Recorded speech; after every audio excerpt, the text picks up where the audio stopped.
qu'on remarque après ces premiers résultats sur l'Aquitaine, c'est donc au niveau de la métropole de Bordeaux, visiblement une politisation au niveau de l'écologie, donc une poussée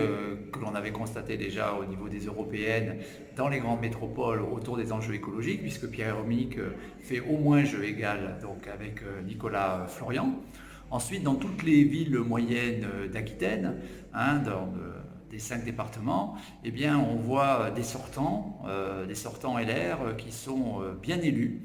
Donc ça peut vouloir dire d'une part que les personnes qui se sont déplacées l'ont fait parce qu'ils souhaitaient approuver le bilan des maires sortants. Donc ça c'est un effet primo-sortant qui est assez classique. Mais aussi peut-être qu'un électorat de droite et de centre-droit a souhaité voter pour les Républicains davantage que d'inscrire le centre et singulièrement la République en marche dans les exécutifs municipaux. Enfin, on constate que le Rassemblement national se heurte au plafond de verre habituel. On sait que dans certains départements, il a eu du mal à constituer des listes.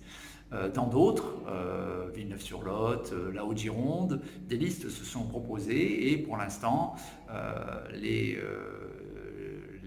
candidats n'ont pas été élus, ce qui traduit une difficulté pour le Rassemblement national à convaincre de sa capacité à gérer différemment les mairies, certainement parce que les grands enjeux qui différencient le Rassemblement national d'autres formations sont principalement des enjeux nationaux et que les quelques expériences qu'il y a eu de Rassemblement national au niveau municipal, hein, la dizaine de villes élues sur l'étiquette Front National en 2014, ne suffisent pas à convaincre les gens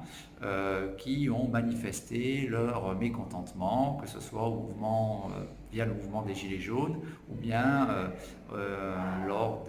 du débat sur les retraites.